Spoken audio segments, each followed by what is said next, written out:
Ian, hello. Hello, it is me, Ian. Hello. What's up? Astrobot. Astrobot is old. It is old. Back when we first talked about it, I had a horrible phone mic to talk to you through. Oh, that's right. You know what? I didn't even notice that your mic quality was a lot better this time. I don't know. Oh, dang. Hopefully that's good. No, it's just because I had honestly forgotten that you were using your phone the last time we recorded one of these things.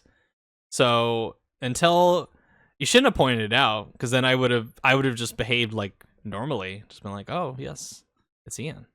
Hello. Yeah. How are you? I'm doing good. What was that the last one we did? I think so. Because I know we've talked before. I know we've talked in between, but not Not in a recording video. not recording something. Yeah, so I guess we're back for Astrobot. Yeah. Thanks Oh for my having god. me. You're very welcome. So this has been a podcast that I've had in the works for a while, but because PlayStation, I guess to their credit, I have a lot of complaints about PlayStation, but one of the things I will not knock them for is how they just spam out some free, like frequently free content for a lot of their single player games that I feel like they could very easily charge money for. I don't know about in the case of Astrobot, but if they had asked for $5 for that Christmas level, I would have given it to them. That would have been fine Mhm. with me. But I kept saying, I have to do a follow-up podcast about Astrobot with Ian. But then they kept going, here's more DLC. And I go, okay, well, I'm going to put that on the back burner then. And then there would be the time where I think about it again. Oh, I'm going to do that podcast with Ian, talk about Astrobot. And then they go, oh, here's more DLC. And I go, okay. And then it happened 2 more times after that. And then finally, after the Square Enix one, I kind of just went, all right, the final level is this super duper mega. I don't know about super duper mega, but very challenging by Astrobot standards challenge level that ends with the game going, "Thank you for playing," and it ends with getting Sephiroth. And I go, okay, that's enough. That's it. I'm drawing the line here.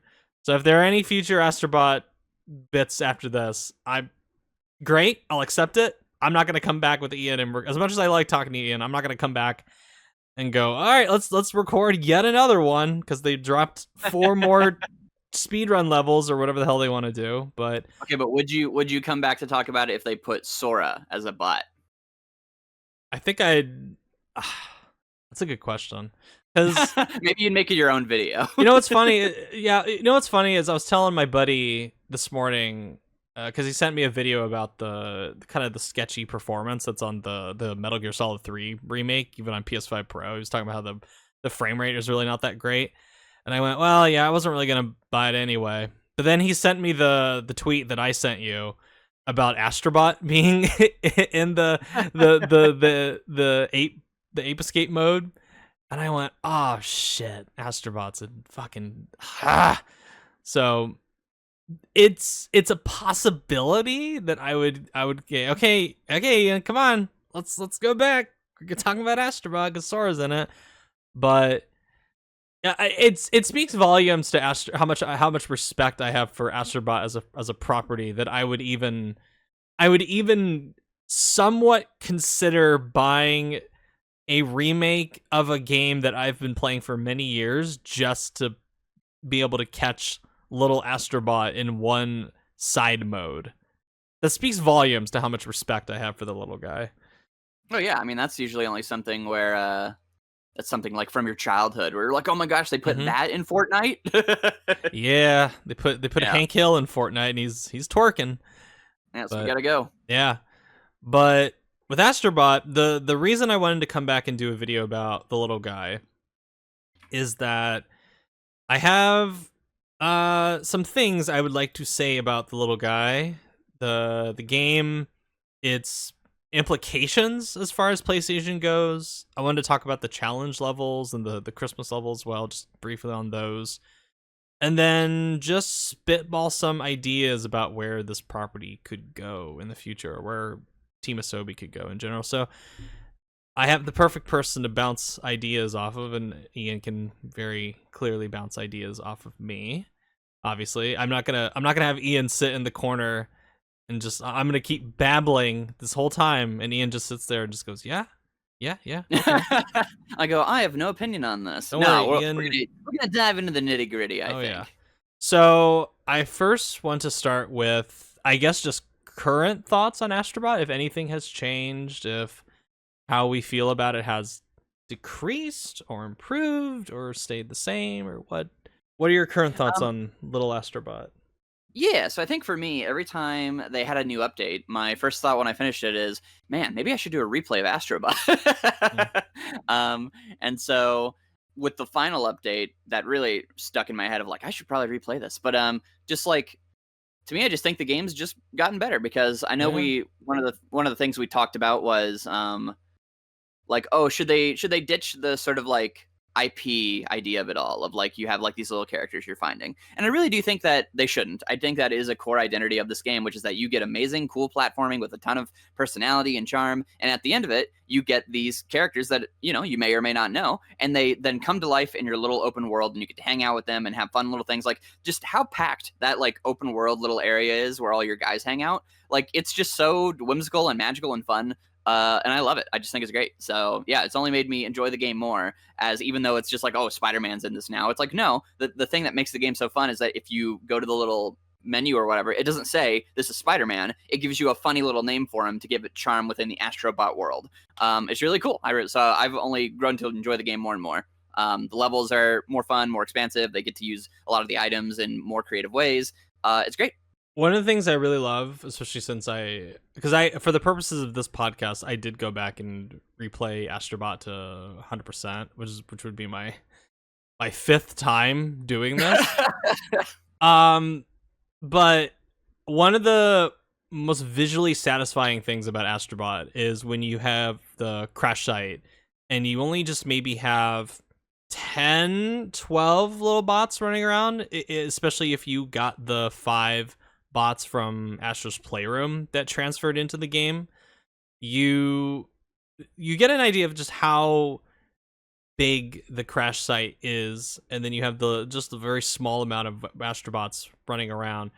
By the end of the 100% playthrough, when like all 300 and something like 323 Astrobots are running around that area, I mean, just you can visually get a really great idea of how much progress you've made in the game and how much of just an army that you've built up. And I think one of the things that I don't know if I gave enough credit to it when we did our original spoiler cast, but I think it is extremely commendable just the amount of programming that went into having the little Astrobots follow you around whenever you whistle at them, how quickly they're able to spawn into the side areas next to the crash site, where you use them as like little Pikmin to climb up the wall or open a cage to release other little Astrobot. It's just such a really fantastic little bit of programming, the way they were able to do that, and it didn't tank the frame rate, and it didn't turn in just this mess of this like mess of pathfinding for all these NPCs like bumping into each other and not quickly forming the coherent thing that you want in the environment. I'd have to think about what else it could be, but this is by far my favorite game of the decade so far. I mean, considering I've played through it 5 times now to 100% completion. It's become one of my comfort games, but it's just a game that is just so easy for me to pick up and play, because it's something that is just constantly whimsical and fun and enjoyable and charming, and I always just have a smile whenever I play it. Because normally when I play video games, I have just this stone cold zombie look on my face, even if it's a game that I really enjoy. Like, for example, like Fantasy Life I, for instance, which is one of my favorite games of the year. Most of the time I'm doing dungeon runs in that game, I'm not smiling. I just have the very resting bitch face kind of look. But when I'm playing Astro Bot, I always have this sense of like, there's this, it brings out this whimsy in me. And I don't know. I don't know how that's going to be like the more because I plan on playing the game more and more. I don't know how it's going to be maybe playing the game 10, 15, 20 times years from now. But as of right now, it still brings out that joy that I felt when I first played the game. As far as like I'm just so impressed by everything this game accomplishes. I don't know if there's such a thing as a perfect game because I do have minor quibbles with Astro Bot, but I do think this one comes pretty damn close to being perfect in my eyes, at least. Well, and I think, obviously the big part of the game, and this kind of old news, is just how well it uses like the unique abilities of the PlayStation 5 controller, where you feel every footstep, you feel every raindrop. So it kind of like, I guess it's a great game in the sense of, how like when you play like a really good Nintendo game, Nintendo games are kind of always about like using their weird gimmicks for their systems, or weird like kind of childlike ideas. And so Astro Bot kind of feels like that for the PlayStation 5, where it's like, no, you feel like you're holding something special and unique in your hand when you play Astro Bot, and like the like you start the game and like he's riding on the little PlayStation controller and you can move it back and forth and you can hear it hitting all the little star pieces and stuff like that. So it just is a very like it in the best way possible. It feels like you're playing with a toy, but as an adult, and you have your little action figures. So I don't know, it's really good.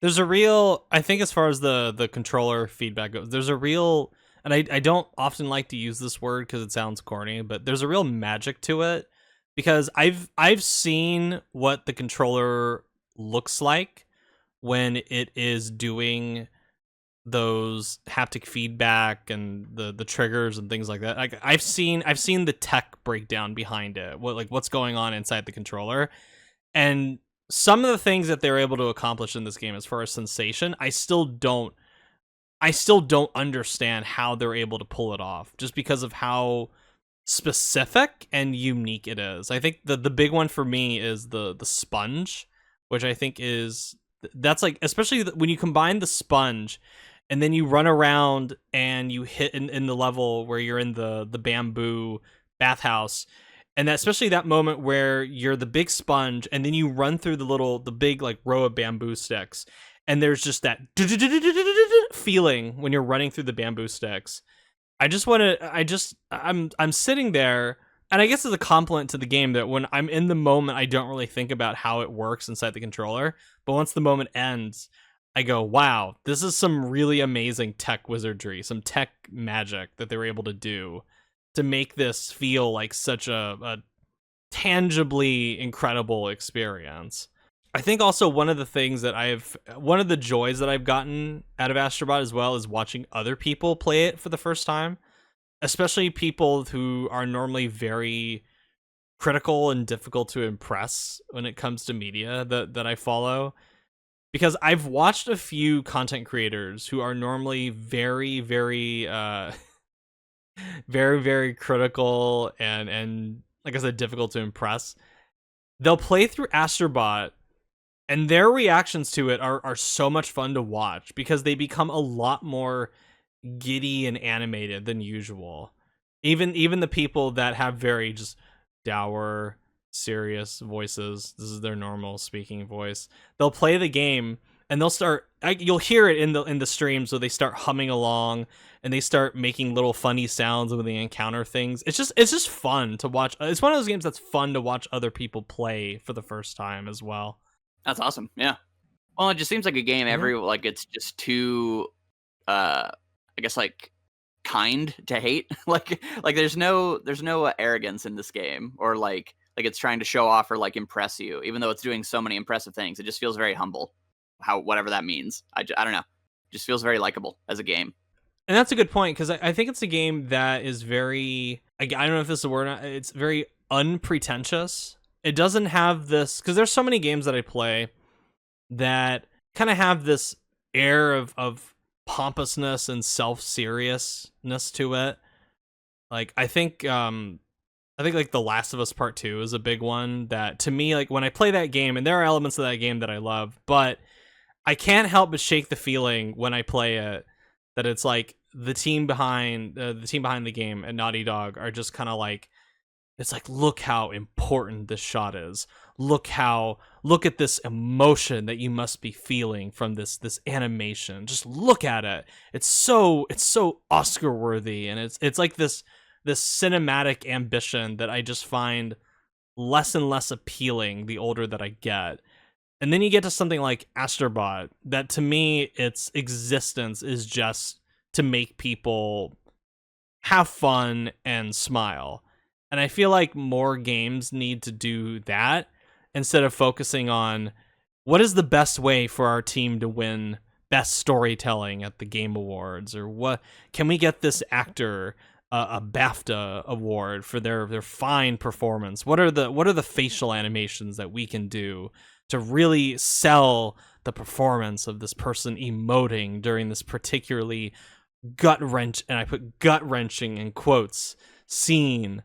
But thankfully Astrobot is not like that, and as I will go later into this video, I think Astrobot, I don't know about marks a turning point, but I hope it flipped some kind of light bulb on within PlayStation to do something else than what kind of their bread and butter seems to be these days. But we'll get to that later. And then I have another part of this, unless you have more to say about just general Astrobot impressions, or whether or not it's improved. No, I think we're good to move forward because we've kind of been in the intro stage. So okay, if you want to start hitting your topics. Yeah. So one thing I want to talk about is just how the game was made as far as the finances go and the results, because this is an area that I find very interesting. So I did some napkin math, and based on the average game developer salaries in Japan, the fact that Team Asobi is a very small size team compared to a lot of other teams out there, they only have about 60 full-time people there. The length of which this thing was in development, because it was in full development for about 3 years, I would imagine. Its scope and its possible budget as well, considering that they announced it so close to launch. I would guess that this project maybe costs somewhere between 50 to 60 million bucks. Maybe 70 million, because there's just so much polish on this game. Because there are a lot of 3D platformers that come out these days that just kind of have that, they kind of lack that final layer or two of polish on it, and they just come out a little janky. That's not the case with Astrobot at all. It just feels very smooth, very tight to control. So would you say 50 to 60 million? It sounds about right for something like this. Sure. I know literally nothing about game development, so I'm going to assume you're right. Just because that's what I go to your channel for, to tell me these things. So I think, so let's park there for a sec. So 50 to 60 million dollars, and this is during a time where a lot of game developers, I feel like, tend to way overspend on their projects, especially if they have only maybe a slightly bigger scale than Astrobot. I think PlayStation is also a culprit of this, where the highest budgeted game that they have is Spider-Man 2 at about $320 million, which is just, I don't even, like, look, Spider-Man 2, it looks very nice, it's polished, but how that costs $320 million is crazy. I don't, even with the expensive Marvel license, it's just, to me, that just speaks to just bad project management when something like that just balloons up to that cost. Or like The Last of Us Part 2, I think had a budget of something like 220 million. I think Horizon Forbidden West had something like 200 million as well. So I think what PlayStation needs to do is look at something like this and go, I guess we don't need to spend like 9-digit figures to get a game that people will really enjoy out the door. And I think, and I'm jumping ahead just a little bit with stuff I have later, but I think Astro Bot represents this evidence that there is this need or this desire for these smaller, less risky games where it feels like a lot of these studios, especially PlayStation, unfortunately, they like to either go big or go home. They like to just go big bets only. They don't like to make things anymore like Gravity Rush or Puppeteer or Journey, stuff like that, that is smaller, a lot more focused on a specific kind of person. Maybe not even be successful at all, because I mean, I know you love Gravity Rush, but Gravity Rush objectively is not a PlayStation bestseller, No. but it is a beloved property in PlayStation's catalog. And that's more what I feel like PlayStation needs right now, instead of these big, massive behemoths that are just so market focused and like just play tested into oblivion just to appeal to as many people as possible. And Astro Bot, while not being specifically controversial or divisive, its focus is a lot more narrow compared to the big bets that they normally put out there. And that to me is what makes it a lot more interesting, especially when you look into possible budgets for this game. When you're looking at, this was made for an 8-figure budget, and I assume they turned a profit on it, considering that as of November 2024, even by that point, it had sold about 1.5 million copies, which is great for something like this. It'd been out for 2 months. For something like this, a non-Nintendo family game, that's great for a new IP that, despite how prevalent Astro Bot is in our knowledge, a lot of just normie people, they don't give a fuck about Astro Bot. Like, look, I'm not gonna delude myself into thinking Astro Bot is this massive cultural touchstone, but it definitely is not. It's not a mainstream thing yet. And that's what I think is the point of Astro Bot being a success, is that it opens up the doors for PlayStation to try new things and nurture new things. Because there was a quote, I remember Jim Ryan, the old president, before he left, in quotes, or invited to retire, he said something along the lines of, if a first game in a property fails, then I don't feel comfortable greenlighting a sequel. That's kind of like, it's like, okay, I understand that it can be disappointing if your first game doesn't turn a profit, but that's the point of nurturing. You know, you take what you learned from the first game and you try again, and maybe the next game is a big success. Like, Uncharted is the first Uncharted is definitely, like, I would say, the weakest one of the console games, like easily the weakest one. Oh yeah. But the way they were able to improve things and reiterate, and lo and behold, now Uncharted is one of their most iconic, successful franchises. So the fact that they had people at the helm that were saying, we don't want to improve or try to nurture things that fail us the first time, it's kind of like, okay, so you either just want, again, instant delivery on go big or go home, which is not the way the world works, especially when you have a very hyper competitive market out there. So what do you think about that, since I've been rambling for a while? No, you're good. I just think it's such a funny mindset because, like, everyone, like, let's take series that people just like all their games, like, you know, like, let's say the original Ratchet trilogy, or the Jack games, or the Sly games.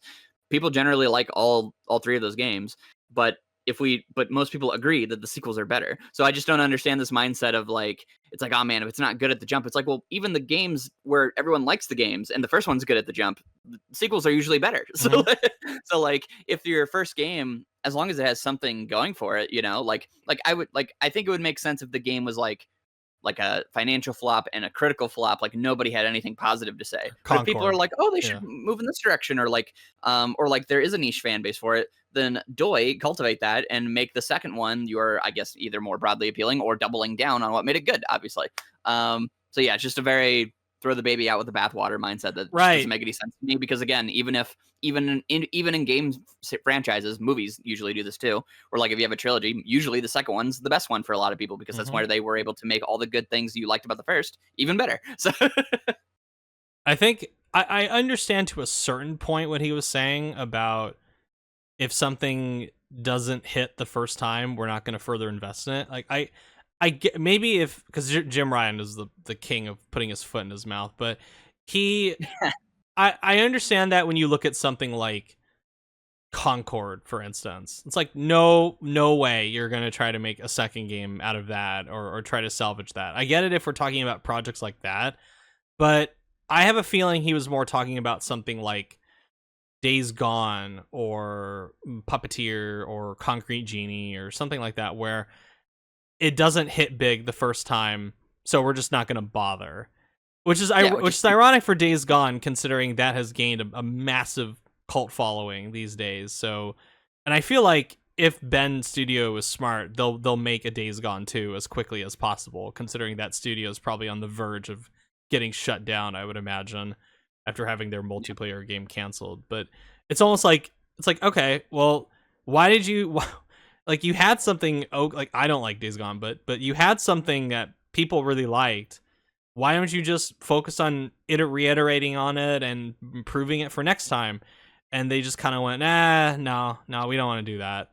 It's like, or use it eh, in a different capacity. Like maybe you don't get another game, but what if you like do something with the characters, or like put them in other things, or just make like it's like okay, we'll make you a phone game or something. Like still keep it alive, just in terms of like because then you can because I feel like a lot of these companies don't understand the idea of like one for you, one for me, where it's like all right, we'll make like our big massive game for like for us, which is going to hit a mass appeal, and then you know what, to build loyalty and to build like trust, we'll make a game that's for this one audience. It's for you. It seems like they don't want that anymore. They just want all for me, which is it's like oh, something that just will just make money no matter what. Doesn't matter if goodwill's involved or if trust involved. It's just will it make money.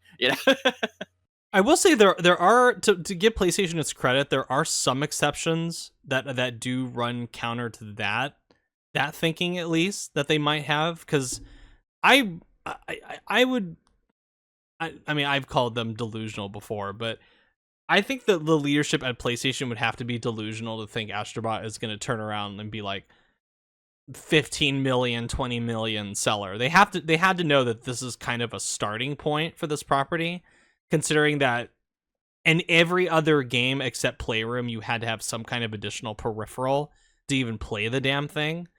So I feel like Playroom was maybe the start, and that was a free game, which again, I can't believe that was free, considering Yeah, how that feels like the ultimate. This one's for you. right. And then Yeah. Astro Bot is kind of like the here is our proper debut of the game. And I think this is the rare case where PlayStation was actually really smart about the budgeting and really just focusing on keeping the scope in check. And I think that also speaks to how good Team Asobi is, just as far as leadership goes, because I feel like they have a really excellent team there.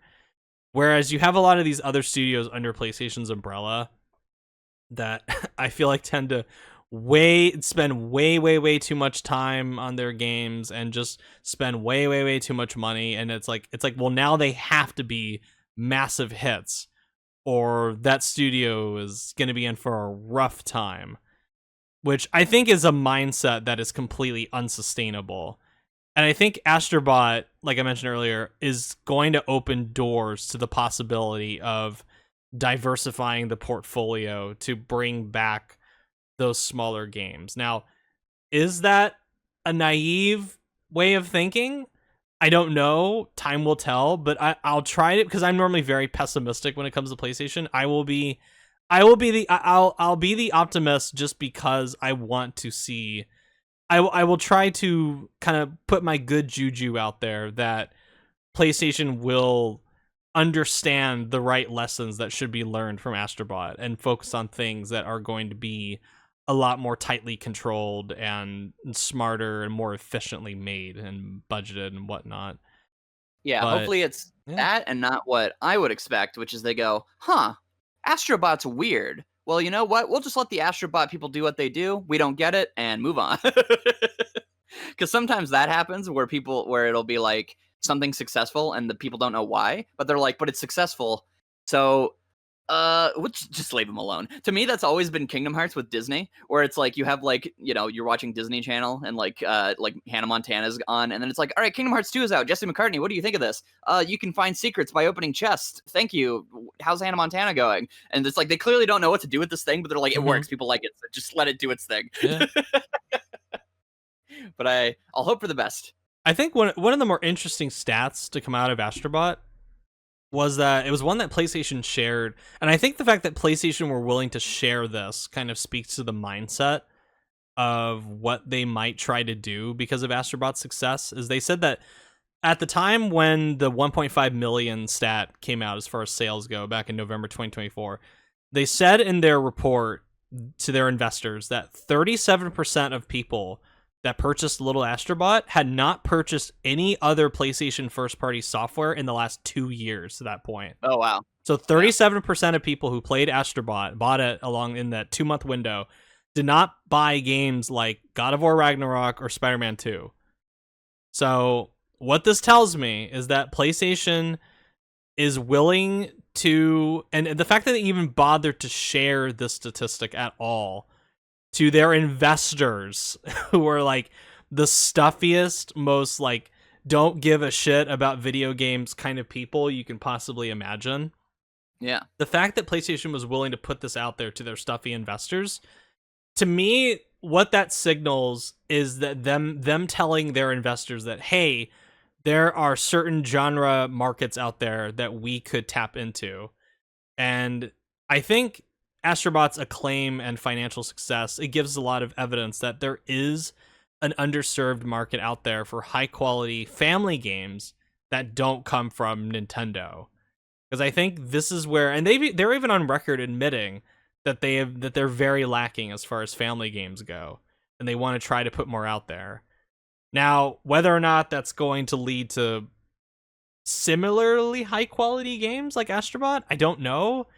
The only other one they put out after Astrobot was that Lego Horizon game that just went nowhere. I mean, that's another one that's like, yeah, you probably don't want to further invest in that because it flopped pretty hard. But I would hope that this gives them the motivation to look at their back catalog and go, okay, we have some of the more iconic console, non-Nintendo family games out there, like Ratchet and Clank and Sly Cooper and Jak and Daxter. Can we do anything with this? And the answer should be yes, especially with Sly Cooper, because I feel like Sly Cooper would be a really, out of the three, I feel like Sly Cooper would be the one you could bring back without the least amount of baggage to it compared to the other ones. Because the other ones with Jak and Daxter, you walk that fine line between having to explain to newer audiences what the lore is behind the other games, or rebooting it, which would not, I don't think would go over very well. But Ratchet and Clank, I feel like they've tried, and these newer ones just don't really do a whole lot for me in the long run, unfortunately. Just because I think the writing for both of them is so bland. Yeah, gameplay they've remained fantastic. Sure, but story-wise, yeah. But Sly Cooper, I mean, I thought Sly 4 was a lot of fun. I mean, I know that one's kind of the black sheep of the family, but I thought Sly Cooper 4 was really fun. But I don't know if they're going to look at Sly Cooper and go, this is the one for us. Or hell, they can bring back Ape Escape and make that a small little platformer to appeal to the hardcore niche demographic of their now adult PlayStation audience who remembers the PS1 days, who could buy Ape Escape for their families. Like I don't know what they're gonna do with that statistic, but the fact that they shared that just in general, that tells me something. Yeah, especially like it's with God of War Ragnarok and Spider-Man 2, with them not 37% of people buying Astrobot didn't even bother with those. That's like, that's interesting because PlayStation's big budgeted single player stuff is considered their, it's like this is the reason why you buy a PlayStation outside of just it being the dominant non-Nintendo console. But I again, I'm gonna put good juju out there that I hope this will lead to good things. Now, I have more reported third-party data. It's from this site called Alinea Analytics. This is one that's kind of been popping up recently, but they claim that Astro Bot had sold about 2.3 million copies as of March 2025. So Astro Bot doesn't have this massive, if their data is correct, Astro Bot does not have this massive long tail, but I still think 2.3 million copies in 6 months is really good for something like this, especially considering they didn't spend a whole lot of money to make it compared to the rest of their stuff. So what do you think of that statistic? No, I think that's definitely very encouraging all around. So, but yeah, because I don't keep track of all the stuff. That's why I watch your channel. Okay, so it's good to know that they actually did take that into account and we're like, no, we're proud of this. Yeah. So that's very good. Now let me hit you with another statistic. So the U.S. market was, not shockingly, the number one market for Astro Bot at about 29.1%. Yeah. Do you know what the number 2 market by distribution was? No, I don't. I mean, I would hope. I'll give you 3 guesses. Maybe? I'll give you 3 guesses. What was the second biggest market for Astro Bot? I was gonna say maybe the UK, but then Japan, and then I have no other ideas. China. China. Okay. So China, which, as they note in the article about this data that they've accumulated, it's a traditionally mobile and free-to-play market, which is true. But yeah, consoles are growing a lot more in China these days, especially with the success of something like Black Myth Wukong, which exploded in popularity. I think it caused them to sell out of PS5s in many parts of China because there was such a high demand for that game on consoles. I think PlayStation, again, to their credit, has done a great job trying to get a big foothold in China. And I remember this because I had forgotten about this until I read it in the article, but Astro Bot had a big presence at the number 1 gaming convention in China, which is China Joy. I remember them having just tons of Astro Bot booths and a big Astro Bot statue and stuff like that. And as the article mentions, this is something I agree with. So I'm just going to quote verbatim from them. Given this early sign of success, we expect to see more experiments going forward. While Astro Bot's sales performance has not been as impressive as other PlayStation first-party titles, it was made with a smaller team, just about 60 people over 3 years. Made a small but notable splash in China, a growing premium market, and cleaned up in awards season. So, what do you think about that statistic? That China is the number 2 market for the little guy. Well, you said they're big fans of mobile games, right? Mm-hmm. I guess to me that makes sense because Astro Bot does feel like something that you could, not like it's like the game itself, but it feels like because of the levels being so bite-sized and how like there's just like these very set systems in place and then you kind of build on them. I don't know. I guess I could see it appealing to that kind of mindset of like, because I know whenever I do play Astro Bot, it's to just pick it up, play a few levels, put it down, and then move on, which is kind of like how you would do with both handheld gaming, but also like mobile gaming. So I wonder if maybe that has something to do with it. And also it has like the really cute characters and like in a way you're like collecting all these different like costumes for them in a sense and kind of filling out your little. So I guess, yeah, in a sense, Astro Bot kind of has a lot of like mobile gotcha things, but you don't pay money. Oh man, that gave me like a flash of fear when you said that just now, because now I'm thinking PlayStation suits coming in and going, Astro Bot, the second biggest market was China. Gotcha anime mobile game with Astro Bot or something like that. Now he can be Hatsune Miku. Let's go. Yeah. Oh, yeah. I just had a flash of Astro Bot as Hatsune Miku, and I just that made me want to like drink bleach for just a split second. Just thinking about that. Oh yeah, maybe I'm just saying, or I'm on nothing, but that does make sense to me. If maybe that's why it appeals to people. I think it does so. feel like it could work in that way, you know. I think so. I also think a part of it has to do with PlayStation getting. It's kind of like the honeymoon phase of PlayStation breaking into the Chinese market.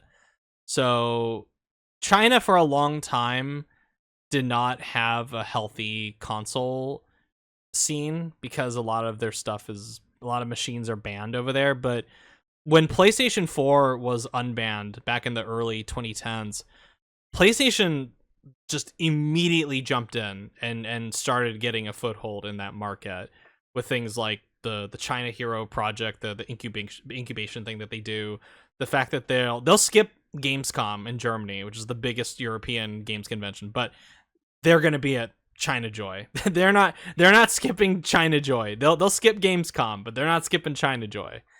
So I think this also has to do with the fact that maybe there just aren't as many options for console-based platformers compared to other things out there, or at least things that are of anywhere near as note or publicly known or has any kind of market share as Astro Bot.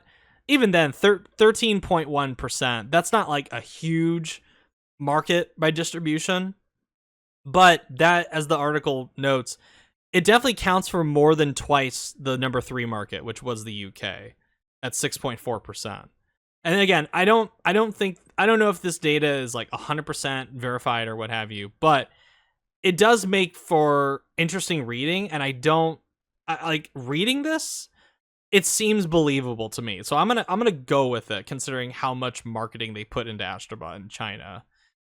But I think that's cool, and I think that should encourage PlayStation to try different weirder things that might appeal to like the Chinese market or hell, like Japan, which I don't know what spot Japan was with Astro Bot, but that was depressing to read the first week sales figures for Japan when this first came out. Did they just not care at all? Yeah, it was much lower than I thought it was gonna be.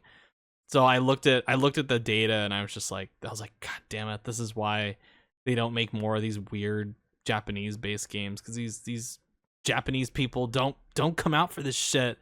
They just stick to like the latest fucking weirdo mobile game or anything like that. I mean, hell, like even like something like Final Fantasy is no longer the big behemoth in Japan that it used to be. I mean, thankfully they'll still go for stuff like Persona or Dragon Quest, but I don't know. There's just certain things that just the Japanese market just doesn't really latch onto these days. This is Astro Bot, unfortunately, is always funny being a Sonic fan because they do not care about Sonic whatsoever. It's so weird to watch like some of these Japanese made properties be released in their home country, and yet they get so much like massive more success out in the West. It's so weird to watch. Yeah. But speaking of awards season, so even removing some of the Game of the Year awards that I'm kind of like, whatever. Like this is just like some like shit rag magazine that doesn't really matter. So Astro Bot, can you guess how many Game of the Year awards worldwide it has won from various award shows, prominent YouTube channels, publications, and fan polls? Let's say 5. 5, okay. Think higher. Oh, 15. Much higher. Oh, wow. 30. Over 100. Wow, that's crazy. So, according to a site that tracks this, the exact number is 111. But again, I looked at some of the stats they're pulling from some of these award polls, and I'm kind of like, I even discounting some of these. The fact that it's even like higher than 50 that's nuts to me. Because I know it won big at the Game Awards, and it's won big at like the BAFTAs and other places, but there's a growing conversation, especially at the time when it won the award, because a lot of people, especially people that were polling for like Final Fantasy VII Rebirth or Black Myth Wukong to win, there was this huge outcry from certain pockets of the internet that Astro Bot won the Game of the Year. Like they're like that little platformer really doesn't even have an open world. Like, are you kidding me? Yeah. So What do you think Where's of all that? the Over blood? 100 Game of the Year awards. Yeah, that's amazing. I mean, Is there anything comparable to like another year where like a game kind of like swept, winning a lot of awards? Like how close is it in that? as If you far as know. the genre goes, It Takes Two is the second biggest winner as far as a 3D platformer.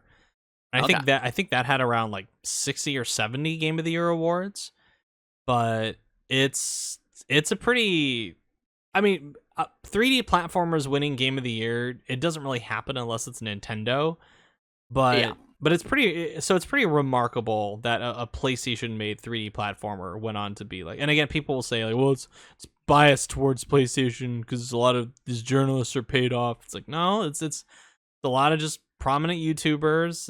It's fan polls that do it too. So Well, and I again, think, if that were the case, you would go for something more like a Rebirth or whatever. yeah, I think Rebirth not getting it surprised me considering Astrobot. I wanted Astrobot to win. Just, I mean, I don't normally care about these game awards, but I just wanted it to send a message.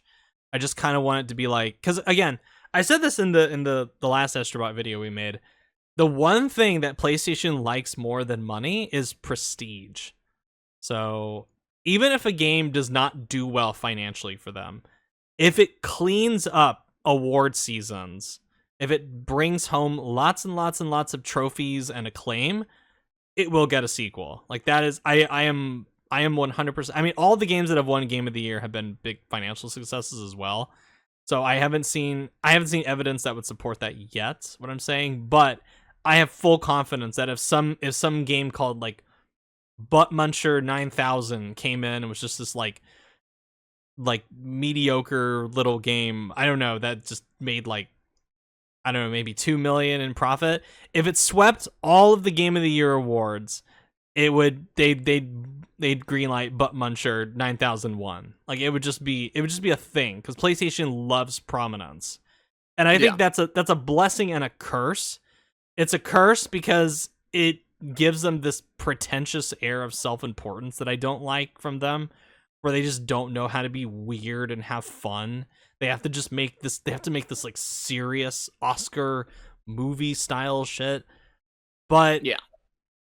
it's a blessing because they then become obsessed with making it as like polished, and anything that does hit that like critical acclaim mark is almost guaranteed to get a sequel that gets like that high 90 on Metacritic or has some kind of prominence or prestige. Like let's look at Death Stranding. Death Stranding, the first game, is fucking weird and niche as shit, but it has prestige, it has prominence because of Kojima. So then they threw even more money at the sequel, and the sequel maybe a little bit less niche and weird just because of the fact that it has more quality of life additions and more of a typical combat stealth mechanic than the first game had, like way more combat and stealth. It's still fucking weird as shit. It's still a weird, unfiltered Kojima acid trip.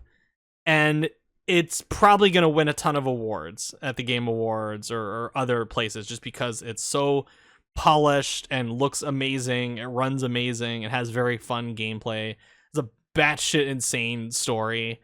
So when they get something, even if it doesn't sell well, that gets prestige, they are willing to invest in it, especially if that thing is like good. Now, if I really enjoy it, that's a plus, because then it's like, cool, it's weird as shit. PlayStation acknowledges it. I'm happy. They're giving Kojima even more money to basically do a Metal Gear Solid successor in the future. So I'm shit. That's worked for me. Yeah.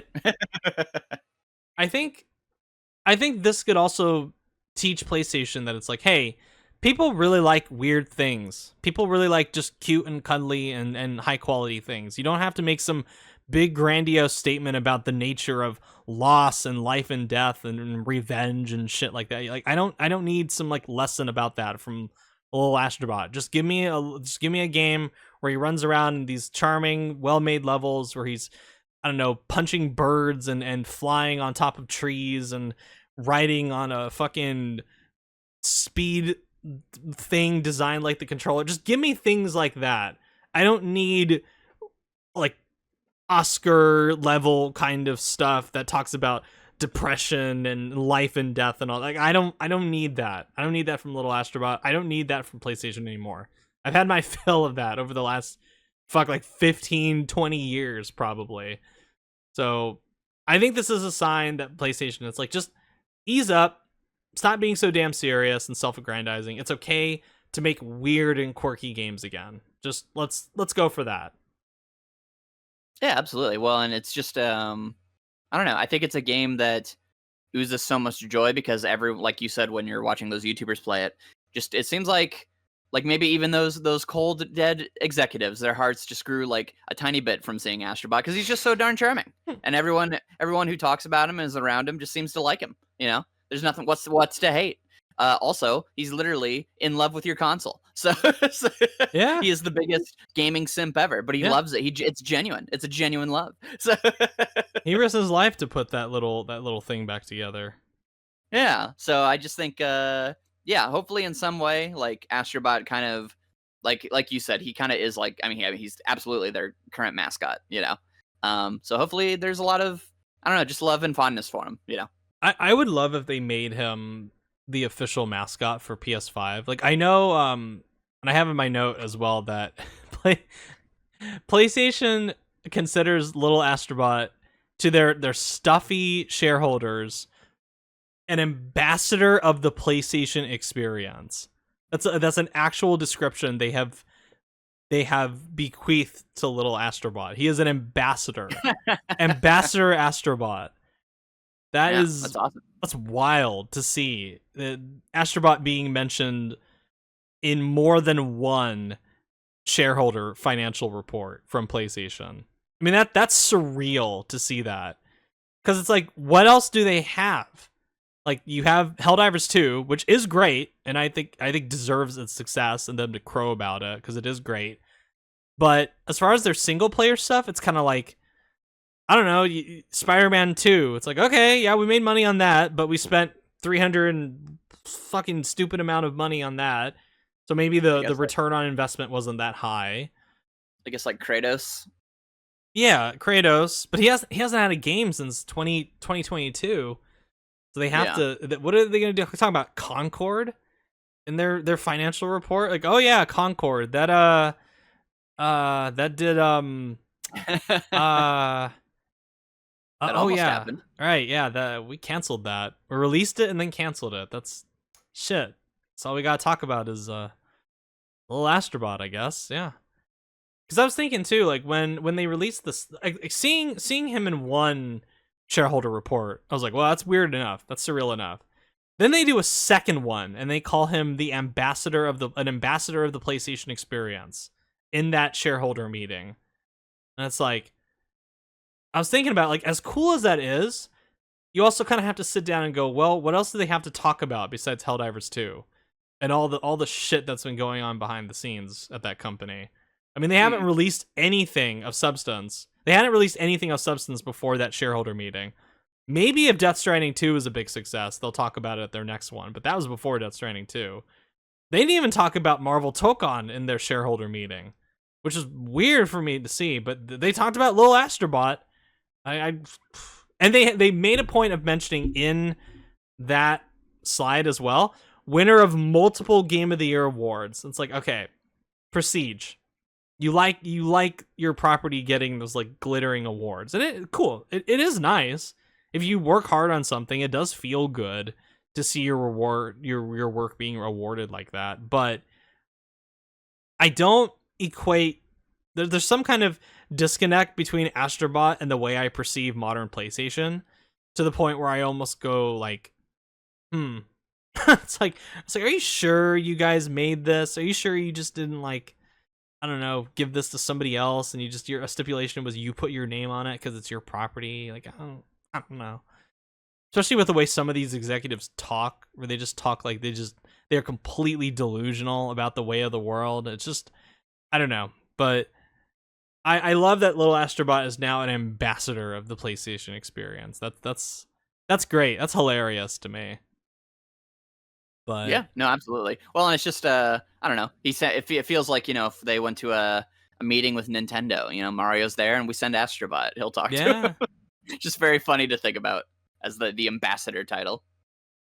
I've always heard that PlayStation doesn't consider Nintendo competition, but it's kind of like maybe you should, because they kind of have cornered the market as far as these. Not, I mean, you'll get your occasional big family-friendly hit outside of Nintendo, but as far as these 3D platformers go, it's really just Nintendo, and then the occasional thing that will break out and be a success. But it's definitely something that I feel like is ripe for potential as far as competing with Nintendo. And they have the properties to do it, which is the frustrating part. They just have all these dormant IPs, and so many of them you can see in Astro Bot. And you go, wow, that would make a cool game. That would make a cool game. Oh, wait, they're never going to do it because it doesn't make money. It doesn't shower loads of money onto them once they release it out into the wild. So I don't know. What the fuck do we care? We're not going to release that. Ape Escape? Yeah. The fuck out of here. We're not doing that. That can't compete with Mario. But Yeah. So I'm gonna skip one of the other parts that I had just because I've already like talked about the points enough. But or I guess I'll ask you again since I've been rambling. But the impact that this game might have on PlayStation. What do you make of that? Like, what do you think there is a chance that they'll look at the success of Astro Bot and how it was made for a smaller budget and a smaller dev team and like actually learn something from this? I think what it. I mean, because like you kind of mentioned, where you look at Astro Bot and you go, did you guys actually make this? It could just be a thing where like, you know, at the end of the day, these if they're making all these bad ideas, they're probably gonna have one good idea. And so if this one paid off, Yeah. it might be something to where they go, well, you know what? Hey, let's try that again. The only you know, with like another thing that we want to try to get into. Mhm. So I don't know if it'll make sweeping changes, but it might be something to where like Astro Bot is kind of like that key to like being a little more experimental, being, you know, which is unfortunate. You would hope that it would show it's like, no, like Astro Bot is a shining example that you can do this and you should do more of it. But I wonder if they'll look at it more tentatively, but that is better than like them doing nothing with it, like just being like, oh, Astro Bot exists, we'll let Astro Bot do its thing, which is kind of what I had mentioned. But I do think like with how you're talking about it and how they've seemed to be talking about it, they do seem to find value in what it brought. And so maybe I don't know. I'm trying to think of a way in which they learn the wrong lesson that ends up with the right outcome, because I feel like that just is what's going to happen. They're going to learn something wrong, but I wonder if there's a good wrong thing they could learn. So it's like, could they learn maybe like, oh, okay, we need to make more smaller, I guess, budget titles or something. It's like yeah, you want to put a lot of time and effort into it still though. Like I'm sure, you know. So I think like I think what it probably will be is that they very clearly will see the success of Astro Bot and they will go, okay, we can do this. And I do think that's better than probably what before was, where they just maybe with Astro Bot it kind of being like this little tech demo. They thought, oh, that's cute, and then they saw how successful it was and they gave it its own game and they went, oh, okay, people really do like this. So I think it, if anything, it will give PlayStation the mindset to go, okay, we can take chances like this and they can pay off, and we have a road to which they can pay off, which is, you know, kind of the parameters in which this game was made. So with a smaller team and a lot of time given to it, a lot of love and passion, and also that it doesn't have to be this big. We don't have to put $1 billion into something to get, you know, a profit and also prestige, as you put it. Mhm. So I do think there are positive outcomes. I don't know if it'll be grand sweeping changes, but I do think something good has to come of it just because of the way they're talking about it. So. Well, it's like the thing that bothers me about what some people say is that PlayStation isn't looking for small bets, small rewards anymore. They're looking for big bets, big rewards. And I look at something, and again, I have to bring up Concord because it's again the dichotomy between Astro Bot and Concord as far as like timing, scope, just everything is I think is like a once in a multi-generation kind of thing. But I look at something like Concord that was a big risk and it just failed tremendously. It's like the Hindenburg of PlayStation. And I look at that and then I look back to the people that say, well, PlayStation doesn't want to bother with small bets. Small bets don't really do anything. And you kind of look at it and you go, it would have been a lot better if they had just taken that maybe $200 million. I'm going to be generous and say they spent $200 million on Concord, even though I probably know they spent a lot more. $200 million spend on that, didn't make anything, was a big PR embarrassment for them, canceled the game, studio's dead, giant waste of money. It would have just been a lot better to take that $200 million, split it between 3 different Astrobot-sized games. And yeah, they're not going to make tons of money. None of the 3 are going to make lots of money, but I guarantee you they would have generated a lot more. Probably like even just making $1 on one of those games would have generated more revenue for PlayStation than the entirety of Concord did.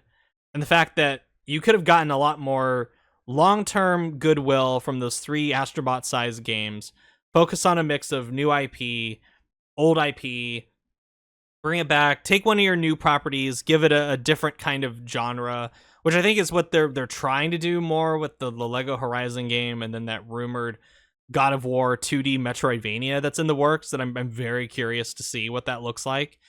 But do something like that instead of these big bets, because when, again, you make a big bet, if you crap out, not a good look, and it has long-term consequences.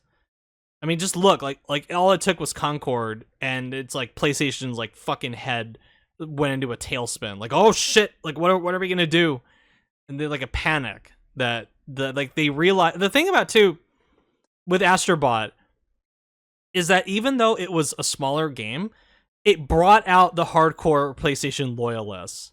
People like me, even if it's a genre that they wouldn't normally fuck with, like 3D platformer, there is something to where it brought people out. Like, again, 37% of people who bought this game did not buy God of War Ragnarok or Spider-Man 2.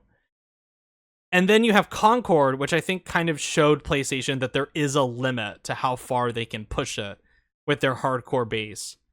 So I think it would, like, I agree with you that it's like there are lessons that can be learned from this, the right lesson with the wrong outcome or the wrong lesson with the right outcome. But I think something they can also take from the success of Astrobot is that I don't think it's a bad idea for them to keep appealing to the much more like finely focused niche hardcore PlayStation audience that is maybe burned out on the tried and true method of the third person semi open world / open world over the shoulder action adventure campaign with a serious story kind of thing. Just go for that. Like what I've always said that PlayStation should give out like public surveys and be like, what do you want? Like, what do you want? Here, we're going to announce it on the PlayStation blog. We're going to throw up 5 old properties.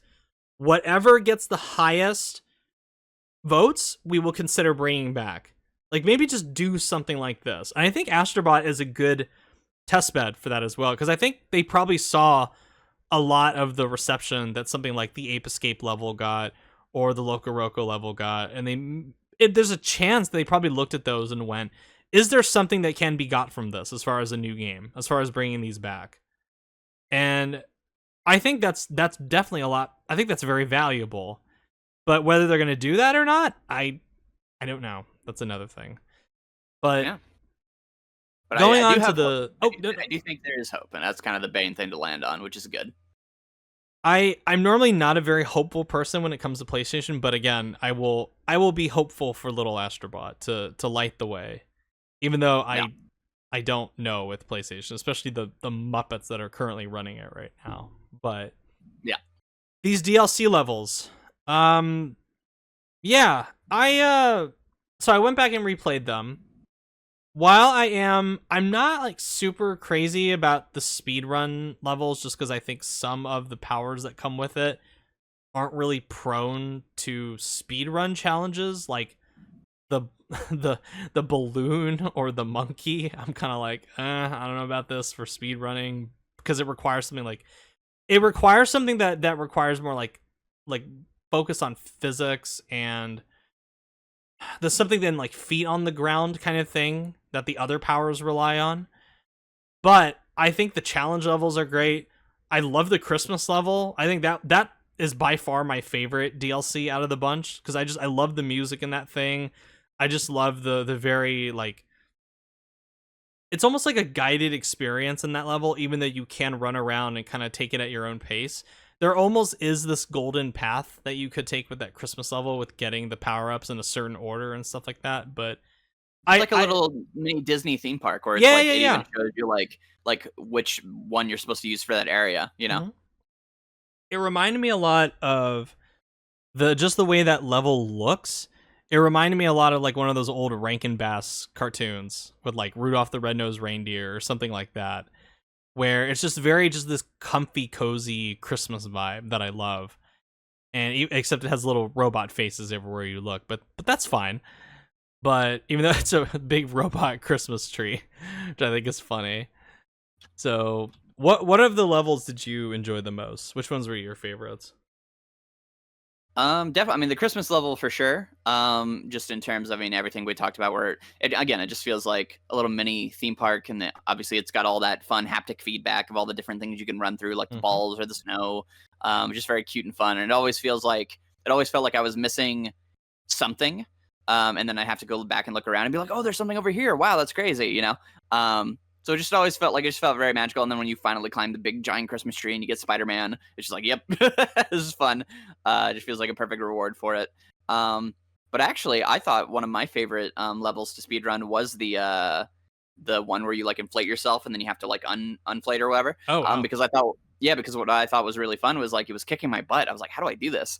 And then I realized like no, like what it wants you to do is like because when you inflate, you like go up and you kind of have like a little bit of an arc, and when you deflate, you like slam down. And I really liked that the game actually was pushing me to be like, no, we want you to inflate, deflate, inflate, deflate. And, like you have to like go up and down and up and down and like really like nail your spots, and you cannot stop, or else like you are going to lose.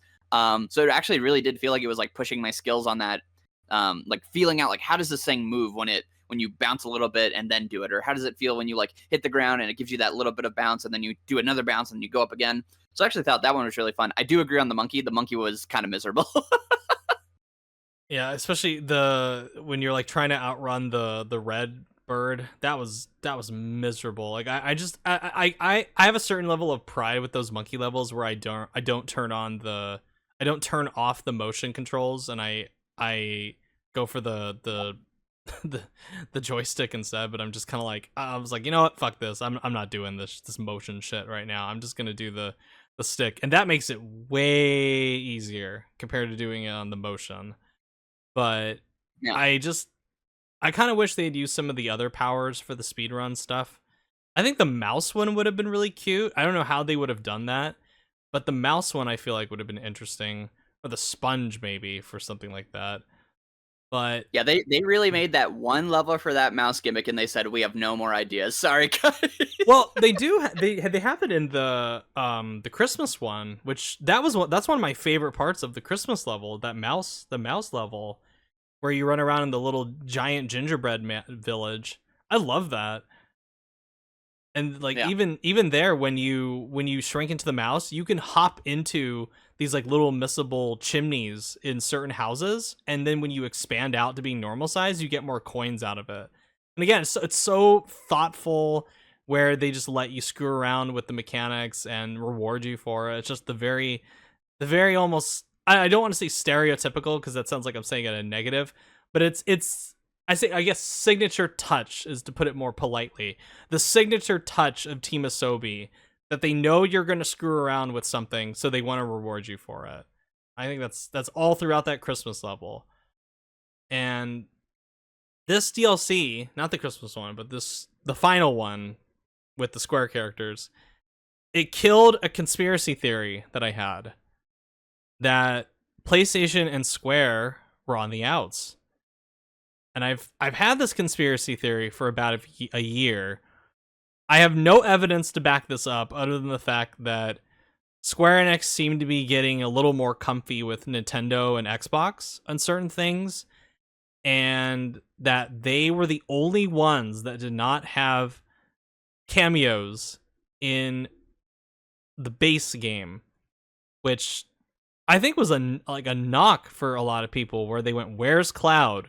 Where's 2B? Where's Dragon Quest? Where's Kingdom Hearts? Where is all this? Where's Square?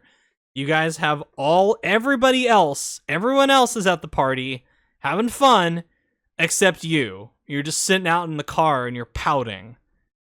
So I still think there is a little bit of animosity between PlayStation and Square. Again, I don't have any evidence to back that up other than vibe check, I guess. But I'm glad they're finally in there. And I think when I saw the part where finally saw 2B, I went, okay, this is Cloud will be here at some point. And sure enough, he's actually on one of the easier of those challenge levels, in my opinion. You kind of just get him and you're like, oh, it's Cloud. Yeah. Boy, they make you work for Sephiroth though. Man, holy shit. That last one took me about an hour to get through, which is enormous for an Astro Bot level.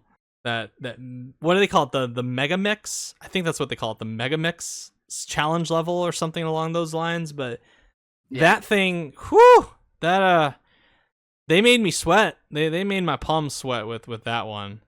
But it's a really well made challenge level. It's just because I heard people, even grown men, who were complaining about the challenge levels in the first Astro Bot, and then they go, man, fuck Team Asobi for putting those challenge levels. I can't play this. Why do I have to try? And then Team Asobi goes, oh yeah, and it makes that, and they go, yeah, you want to do that? You want Sephiroth? Your old ass wants Sephiroth? You gotta suffer for Sephiroth, buddy. You gotta work for it. I do think the Master Onion one is way harder than the Sephiroth one. Really?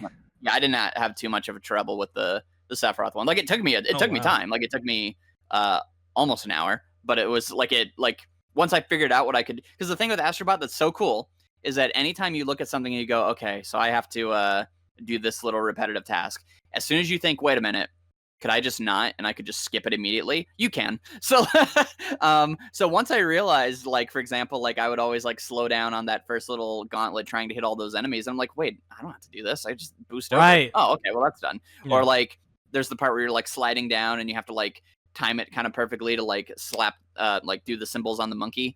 And then I was trying to like time it right. And I was like, well, wait a minute. Can I just like do this over here? Oh, wait, I can. I don't even have to worry about that. So like once I just had played Astro Bot so much, I was like, wait a minute, Astro Bot's smarter than me. Surely they thought of, yep, they did. And then it just kind of made it a lot easier. Whereas I thought the Master Onion challenge was like just diabolical. So wow, because on this playthrough, I beat the Master Onion challenge on my second try. But even on the Mega Mix, it took me about maybe 10 tries to get through. I mean, definitely a lot less than the first time I went through it, but it was that to me is definitely by far the hardest level in Astro Bot for me. The Master Onion one, because I was surprised when I got to the end of it. I went, what? And it hadn't been that long since I did my fourth playthrough of it. But when I went through the Master Onion one this time, I imagined it being longer than. And then when I got to it, and I was at the bit where you have to duck through the birds making the PlayStation symbols at you, I went, oh, I'm at this part already? Like, oh, why did I think this was longer? And then I just that last one where you have to go through the square or the circle, those little bastards, they give you like that little window to jump through, and it's just like man, these birds suck. Those birds and the slime monsters that spit at you, those two things are the bane of my existence in Astro Bot. Like I cannot fucking stand those slime guys. I hope they burn in hell. I hate those fucking things. Hate them. Oh boy. Yeah. But yeah, no, I mean it was fun regardless. And when I got because I was like, there better be fucking Sora at the end of this, and it was Sephiroth. Like, fine, that's cool too. All right. Do you think they asked?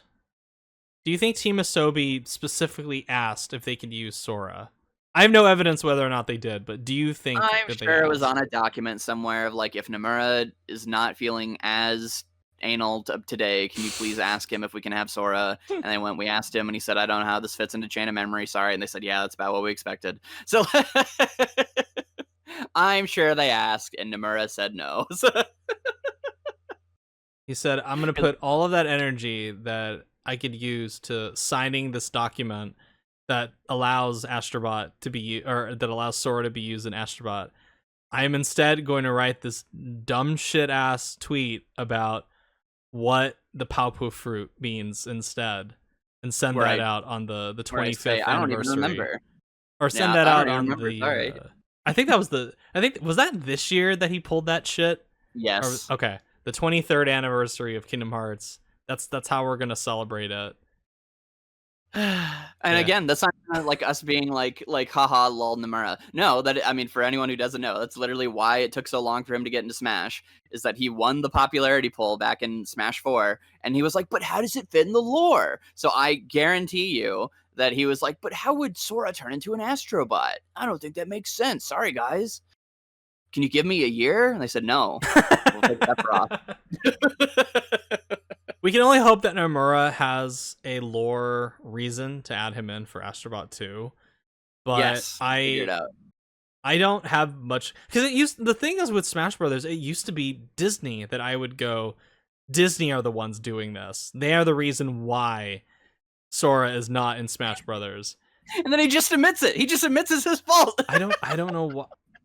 Can you lie and just say, yeah, it was Disney's fault? I wanted to do this, but Disney, Disney is the one preventing Sora and Little Astrobot. It's not me. Yeah. It's Disney. It's not the fact that I have to come up with some. Yeah, sorry. Go ahead. No, I was just. It's not my fault that I can't think of a lore reason why Astrobot will get Sora. It's not my fault. It's Disney. I don't know why he just doesn't lie. Just lie. Just throw your bosses under the bus. Who cares? What are they gonna do? Fire you? You're fucking Tetsuya Nomura. They're not gonna fucking fire you. Just lie. Just lie. Just lie. No, it's funny too, because all he'd have to do is just say, "Oh, why is Sora an Astrobot? He's not. It's a toy from the Toy Story universe of Astrobot." Just thinking that too. Sora. Yeah. There you go. Done. Where's my paycheck? I was like, dude, you practically made Sora a little Astrobot anyway in the toy box. So just give him fucking robot eyes. Just shrink him down a little bit. Give him a Keyblade. Put him in. You don't even have to slap the Mickey Mouse logo on the Keyblade. You don't even have to have the chain. Just have Sora be an Astrobot. Have the Keyblade be the gacha item. Just there you go. Don't even have it be the Kingdom Key. Give him Oathbreaker. I don't care. Give him whatever. Give him fucking Decisive Pumpkin. I don't give a shit. Give him whatever. Just put him in Astrobot. Don't spend like all these years trying to come up with some dumb lore reason. Just swallow your ego and just put him in there. Just make my life just a little bit happier. I'm already dying enough out here waiting for Kingdom Hearts 4. I don't need any more suffering like this. How many more games do we have to get canceled to get like 3 more screenshots? Come on. Yeah, shit. I mean, they weren't even HD 4K quality screenshots. They're like the dumb little collage that they put out. Because I'm like zooming in on the fucking screenshots. This has nothing to do with Astrobot, whatever. I have to zoom in on those fucking screenshots, and they're all like blurry as shit. So I have to do guesswork on what I'm even looking at sometimes. It's like, can you at least bother to put out 4K rendered screenshots of these things instead of this dumb little collage that you put out, Square Enix? And then it's Nomura, so he's like, we have to put the phone there so they'll theorize what the phone means. Oh my god. I forgot about that. That's a valuable use of our screenshots. I forgot about that phone and the screen. It's like the little screenshot next to like the other 2 more important ones. It's just a fucking phone. And I'm like, oh my god. And Nomura is like, dude, I cannot wait for 5 years from now when I reveal that it's tied to the black box, which I still don't know what's inside, but I'll figure it out. The black box has the new Samsung Galaxy in it. Because they had phones. And you can play Astrobot on it. Yeah, they had phones back in the ancient times. That's what the Master of Masters put in there. He just put his phone in there. So Anyway. It always has to come back to Kingdom Hearts. Sure. Astrobot Transmedia. This is one of the things, when you mention a bad outcome, this is one of the things that my mind goes to. Because PlayStation loves the third thing that they love in this world more than money and prestige They love their transmedia now. They love making things into movies and TV shows and fucking theme park rides and anime and shit like that. So I have to ask, because I know this is going to happen at some point. Astro Bot movie or Astro Bot TV show. Now, I'll pitch it like this. In your ideal scenario that they have to do something outside of video games with Astro Bot, what would you want to see? Oh, you make shorts where Astro Thank Bot, you. just Yes. basically just all the things that you do in that little open world where he has, like, you punch one of the guys and they do a funny little interaction. You do that, but they're shorts, and you just do it with literally anything anyone wants to see. Yep. There you go. There you go. That's what I would say as well. But knowing PlayStation, they're gonna go, can make him a movie. And But what if he was voiced by Adam Sandler? I was thinking he was gonna be voiced by Jack Black. That's what I was thinking. And then the alien foe will be voiced by Seth Rogen. Let's go with that. Yeah, Seth Rogen. Seth Rogen. He'll be punching the poor little GPU, and he'll be like while he's doing it, doing his fucking stupid laugh. Is this blast processing? Because we still have to make 90s jokes. Oh, That's all the older people know. It's another I want to drink bleach moment, because I had a flash. I had a flash of that, of Astrobot looking at and speaking in his Jack Black voice, like, you're not gonna get away with this, you alien thing, bruh. And then Seth Rogen goes like, yeah, but I have your ship. I'm gonna smoke some weed out of it. Or and then at the end, whenever Astrobot dies in the game, they have to put him back together. He goes, this is awkward. Goes, you're not gonna, yeah, this is awkward. Well, that just happened. And then some little monsters behind Astrobot, and Astrobot's gonna go, he's right behind me, isn't he? He's right behind me, yeah. Dude, have you seen the trailer for the new Cat in the Hat movie? No, I refuse. Good. Okay. So when I saw Superman, that was one of the trailers that they showed. And that was like 2 minutes of my personal hell, just sitting through that.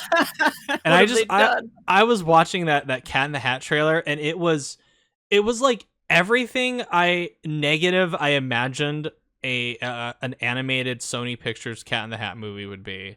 Like, it was like hyperactive as shit. It was a bunch of just bad jokes. It was just aggressively hyperactive, and all the characters were just going blah, blah, blah, blah, blah, blah, blah, blah, blah, blah, and it was just nothing focused on quiet or clever gags. I think the only gag that I found maybe had potential, the fact that they have thing 1, 2, 3, 4, 5, 6, 7, 11 coming out of the fucking box instead of just thing 1, thing 2 from the original story. But instead of that, now they all like look weird. They're all like funny looking. You have a fat one, and I'm just like, oh no, like what? This is like my D-Day watching this. Like I just imagine watching. I imagine watching that Cat in the Hat movie and going through like my own like Lovecraftian horror mind break kind of thing. Where it's like I'm trapped in that theater for all of eternity, and I just have Cat in the Hat by fucking Sony Pictures Animation on loop. And I bring that up because that is exactly what I expect from Team Asobi. They're like good, all the thought and care put into Astrobot just dragged through the mud to make something like this. We're gonna make the Smurfs, but it's Astrobot. Yeah, Astrobot comes out of your PlayStation 5 into our world. Oh no, that's another one. He goes, is the PlayStation 6 out? Because they have a I think they had a PS5 plug in Across the Spider-Verse where one of Miles' friends is playing Spider-Man 2 on the console. I think that was in Across the Spider-Verse, if I remember correctly. There's one moment in one of their old, because the PlayStation tried getting into anime like shorts and movies and TV shows back in the mid 2010s, and it failed miserably before they tried again. One of their shows that they did was this one called Powers, and it was like one of the ugliest, cheapest looking shows I've ever seen. but they had like a character in the background playing a PS4, but they had this fake ass looking, infamous looking game on it. And that's what I imagine them doing with Astro Bot, where they just have the story is about this kid, this bullied kid who gets his PS5, and then Astro Bot comes to life out of the PS5 and takes him on this like sugary, hyperactive journey to help the kid like conquer his mental health issues or something like that. I don't know. I just like I bet if I threw in, hey, Chat GPT, write me an Astro Bot movie from Sony Pictures, I bet they would get it just right, and PlayStation would probably look at that and go, hey, that's a great idea, and just make it like that. Yeah. Because we can't have nice things in this world. We always have to just run it into the ground. And that's kind of what if the sacrifice has to be made, that one part of Astro Bot has to be the cold, cynical, corpo calculated kind of crap. I'd rather they divert their attention to the Astro Bot movie or TV show. Just leave the games alone. Just let Team Asobi do whatever they want. Give them carte blanche, do whatever they want. Leave them alone. But Sony Pictures Animation, I guess they're the ones that are going to get controlled once they're done making Beyond the Spider-Verse or whatever the hell the next one is. And just do Cat in the Hat, but Astro Bot, I guess. That's just, I don't know, but do those shorts instead. That's all you need to do. Yeah, make it like the Cuphead show, which is decent. I don't think that show is great, but it's decent, and they can definitely do like a short like that, or a show like that where every episode is something different, and they just bring back. I don't know. They have little Astro Bot teaming up with little Kratos. You know, it'd be better. I know they're never gonna do this, but it would be better if they just don't talk. Just have them be 10 that's what I would hope. 10 to 15 minute silent shorts. That would be great. Just do that. Or, don't if talk. you're not smart enough to make 10, 15 minutes, just make them 2 or 3. Make them short and sweet, cute. Sure. Little jokes or a little fun scene, and you're out. Yeah. You can make 1,000,000 of them. Yeah. Just put them, give them the Netflix. Tell Netflix they have no control over this. They'll just distribute it. Because Netflix does not have good ideas when it comes to some of these animated things. Sometimes they will.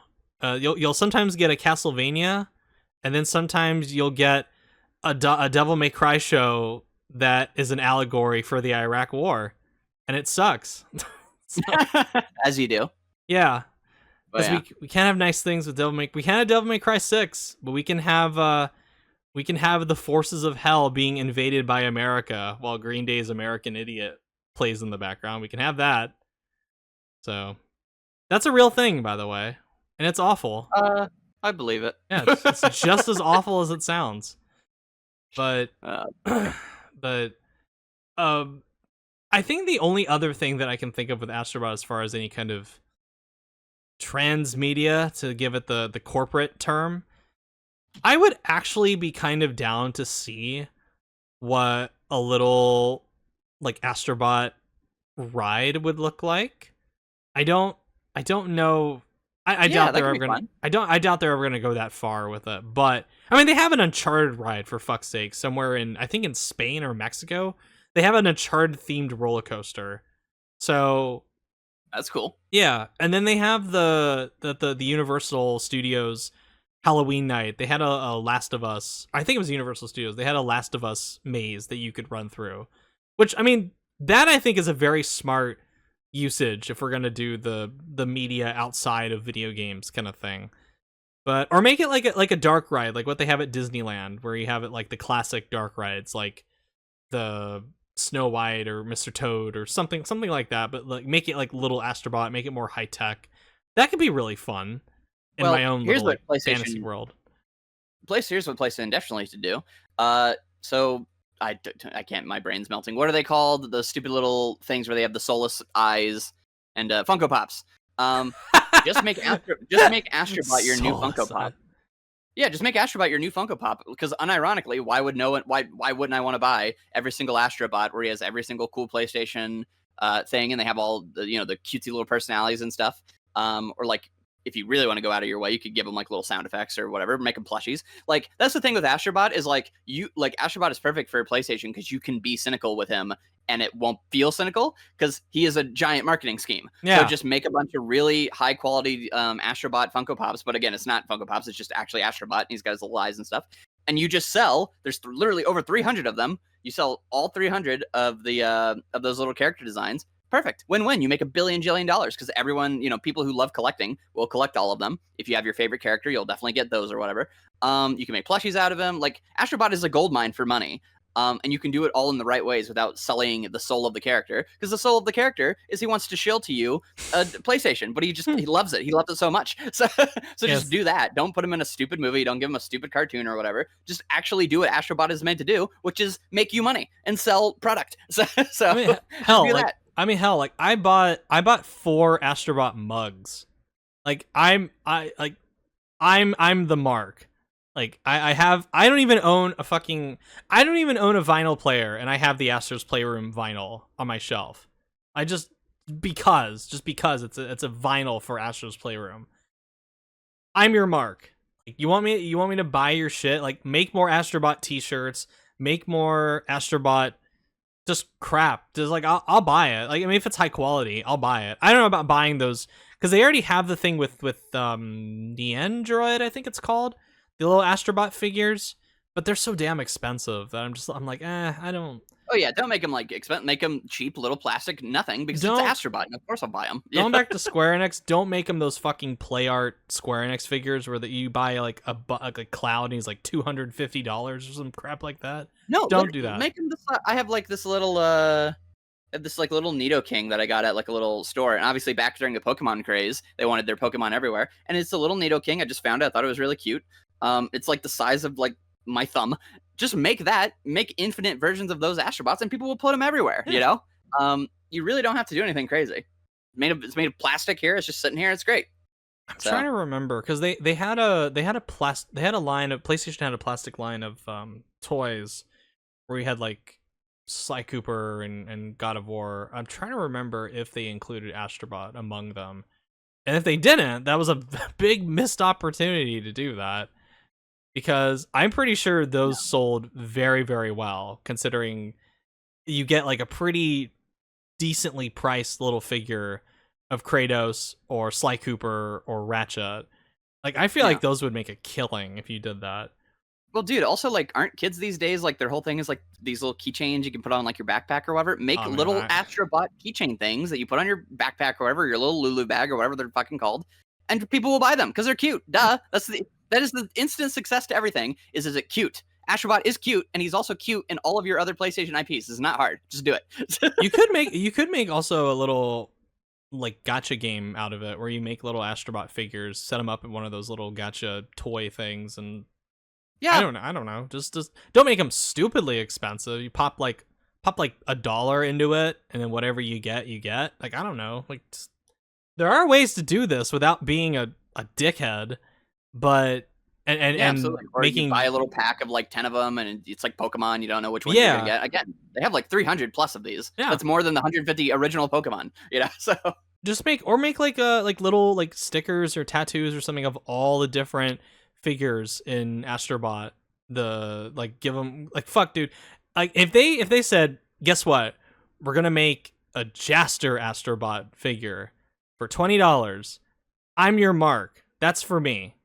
Like, I'm buying that because the novelty of having a fucking Astrobot paying tribute to fucking Rogue Galaxy, I'll take it. That's fine.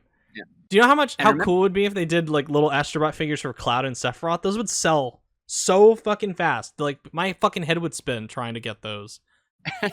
Well, and remember, the reason this also works is because Astrobot in the game, it doesn't tell you that is Cloud and Sephiroth. It just says like long-haired Silver Man. So like if you went to like the Sony press thing and they're like, well, how are we supposed to sell a little figure of Jack? Nobody knows who Jack is. You don't call him Jack. You don't market it as like, oh, Astrobot Jack from Jack and Daxter, because then a kid's gonna go, I don't know what that is. You go, the adventurer elf Astrobot, and they go, whoa, the adventurer elf Astrobot, and then they grab it, and then it has a little card that says, yeah, the adventurer elf Astrobot, based on Jack and Daxter, which you can buy now on the PlayStation Store if you have the whatever thing. Scan this QR code or Find out Yeah, more it's info the on your easiest phone. thing in the world. Yeah, you don't have to worry about like, because I don't know who the fuck Jaster is, who you just said. But if you From have your little thing and you say it's Astro Bot with a sword or a gun and he looks cool, I go, whoa, it's Astro Bot with a sword or a gun and he looks cool. Whoa, I'll buy that. You know?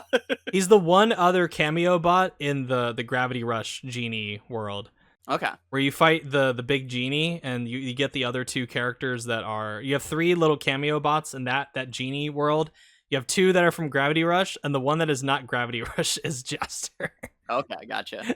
Well, yeah, and again, like with Gravity Rush, like obviously don't put Cat. Nobody knows who the fuck Cat is. Or Raven, but just yeah. put like blonde Gravity Girl, and I go, whoa, a blonde Gravity Girl? That's crazy. I'm gonna get that one, you know? Because it doesn't matter what, if you put a name to it, then people are gonna be expected like, oh, you're supposed to know who this is. If you just put a cool title, then they go, oh, it's the cool title of the Astro Bot. Cool, buy it. You know? That was one of their most brilliant ideas from Astro Bot, just not giving a name to any of these characters.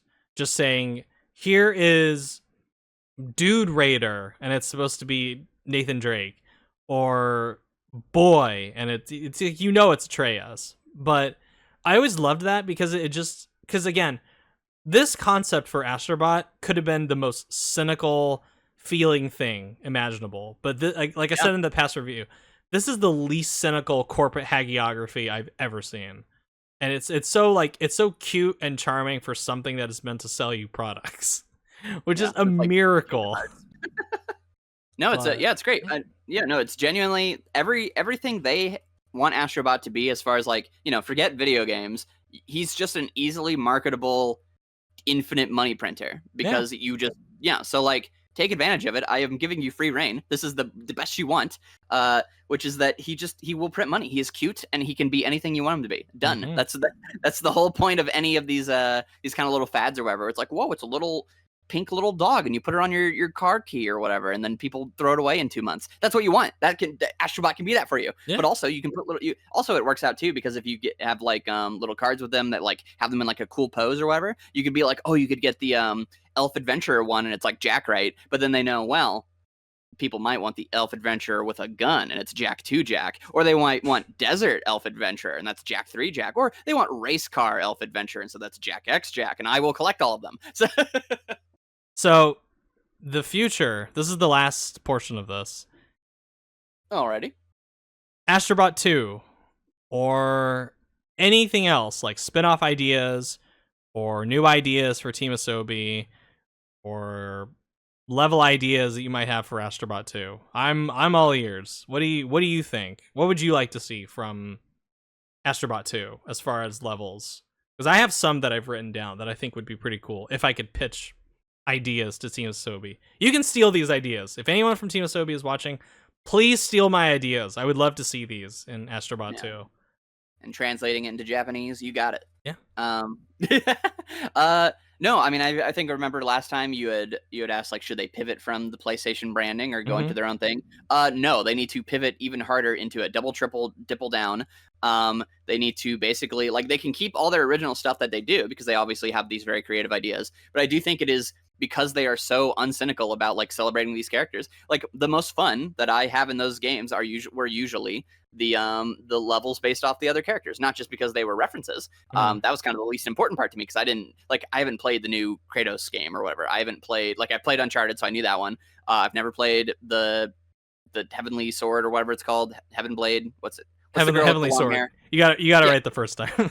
Yeah, so I never played that, never played Loco Roco, never played Ape Escape, but all those levels, but all those levels were some of my favorites because they were creative levels in and of themselves that had unique iconography and unique things. So to me, it's the same thing with again, it always comes back to Kingdom Hearts, but I've never, I watched Disney movies as a kid, but I was never ingrained in Disney. So when I play a Kingdom Hearts game, I don't just love the levels because it's whoa, it's Aladdin and I transplant my love of Aladdin. No, they just make them cool levels. That's like a cool desert level, or it's a cool pirate themed level, or it's a cool black and white level, right? So I think they just need to take all the stuff they were doing in the first game and just double down on it and just keep coming up with creative gimmicks. Like, you have a winning formula, just keep doing that, and then probably throw in some curveball. I don't know, maybe here would be a crazy thing. Make it a 2-player thing, or there's a 2-player mode where like there are certain challenges based around like both of you having these items or whatever. Make it a little more challenging or whatever. But they have a winning formula and they have the winning framework. Mm-hmm. Do more of that. So that's kind of my thing.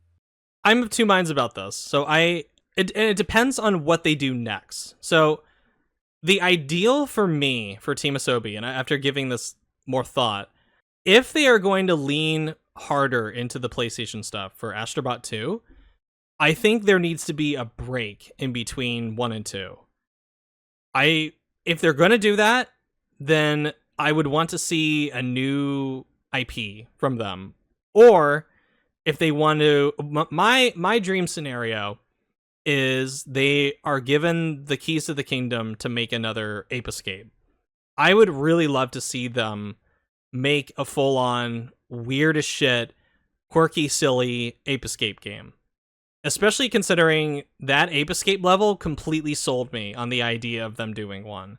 And I know some of the team members that they have at Asobi used to work on Ape Escape. So I think this would be a great opportunity for them to capitalize on the love that level got. And it could also bring in some much needed... I feel like the Ape Escape from them is kind of I feel like it's the best of both worlds, where you have an IP that is recognizable and people really like it. It harkens back to PlayStation's early days, but you can also make it for a lot cheaper compared to a lot of the other games. You get proven talent on it, because if you just gave Ape Escape to some random shit muncher studio, I think the enthusiasm would be a lot more mitigated. But you give it to Team Asobi, have these guys make a full-on Ape Escape game, that'd be awesome. And that would be so fucking cool. Again, don't expect to making like rolling in money for Ape Escape, but give them something that's like one for us. If you want to do Astro Bot 2, if we want you to do Astro Bot 2, but we'll let you do your own thing. I would want them to either do a new IP or do Ape Escape. But if they're not going to... Oh, go ahead. I was gonna say, think of the moment you would feel in that trailer when it says from the creators of Astro Bot, and then you get whatever game they're making. Yeah. That will carry weight. That people go, oh, okay. The people who made Astro Bot, and maybe he even appears next to their logo, right? So like if they like you said, like use the prestige you've gotten to your advantage to make something more niche with these guys. That studio logo now. When I see that for their next game, that's going to bring out so much excitement from within me. They could make... This is one of those studios that I have in the elite tier for me, where I don't care where I am at whatever phase of my life, I'm setting time aside to play their next thing. That is how much love and respect I have for them.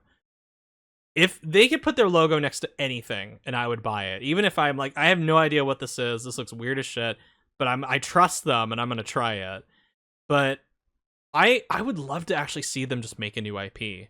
I would love for them to go, the PlayStation to go like, you can make literally anything you want as far as a new IP and we will support it.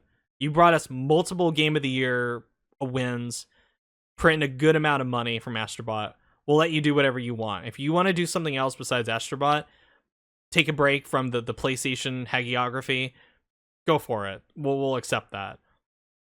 I would like to see just... I don't know, it doesn't even necessarily need to be a 3D platformer. Just maybe make something like a side-scroller or a... I don't know, just something. Get weird. Do something like a... I would even accept a side-scrolling Astro Bot game inspired by something like Donkey Kong Country. I think that would be awesome. Give them like little minecart levels or something like that. I don't know, or give them little minecart levels but with the DualSense speeder. Something. That would be... I would love that. Just here's... If they're not going to work on Astro Bot 2, or they maybe want to split off a team to do a small little incubation project, have it be a side-scroller Astro Bot game, I'd totally be down for that. But my ideal scenario is... If they aren't going to lean into the PlayStation stuff for Astro Bot 2, and they want to make a go at it with their own original stuff for the full game, then I'd be okay with them not having a game in between. Just going from Astro Bot 1 to Astro Bot 2, because Astro Bot 2 would be something very different. But if they are, because I feel like if they do make Astro Bot 2 a lot more focused on the PlayStation stuff, even compared to Astro Bot 1. Personally, for me, I would need something in between that is a break from that. Because my main concern with that is them pushing so far with it to the point where it stops being special.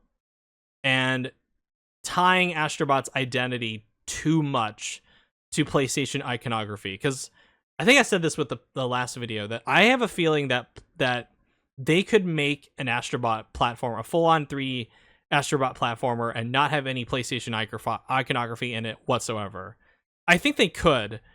They just need a lot more ideas compared to this game and have it feel as fresh and as exciting as the stuff that is in Astro Bot. But I don't know if they're... I have a feeling they're more it's gonna be like your ideal scenario where they're gonna lean way, way, way more into it for Astro Bot 2.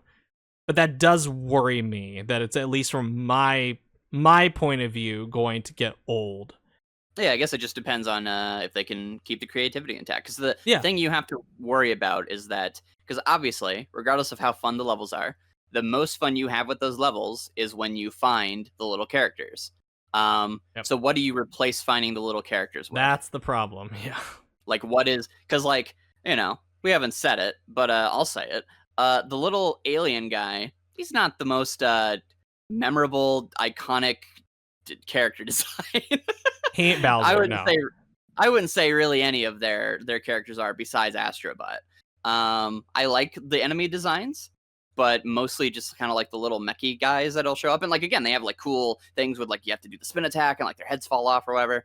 Or like their, you know, their little screws or whatever. But there's nothing about Astro Bot of like, oh man, I want to collect, because like you'd have to collect something for Astro Bot. Like regardless of if it's dressing up as those characters or finding those characters, Yeah. the point of Astro Bot is that he's customizable. So to just remove it, I feel like would be like, all right, Astro Bot, I think you're shooting a little too high actually. Your thing is that you want to marry PlayStation. So you should probably do that.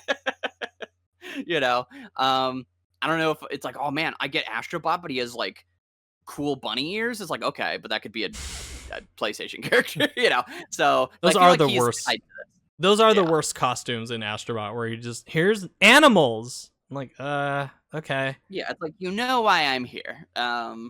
So, but that to me, like, I guess if to specify more of my ideal scenario, it would be like, instead of having one of those levels at the end, you have one maybe like in the middle and at the end of the level. So just like 2 per galaxy, rather than like, because I'm not saying like I want all the levels to be that way, because regardless of those levels being some of my favorites, there are also hundreds of levels, or not hundreds, but you know, however many levels there are in that game that are completely original. And I remember all of them because, like you said, they have these fun, charming little stories tied to them. Mm-hmm. So to me, it's not about like getting rid of that. It's just, if it's going to be a bigger game, which it probably will be, that's a way you could make it feel bigger, is have more of those, but still obviously keep all your original stuff. Make every level have like their own little story and personality. Because at the end of the day, like me turning into Sponge Astro Bot and going through that little Japanese or Chinese aesthetic or whatever and running through bamboo, that is just as memorable, if not more, than that Nathan Drake section. But that Nathan Drake section was really cool because it had a bunch of really creative, fun ideas, because they're just very creative designers.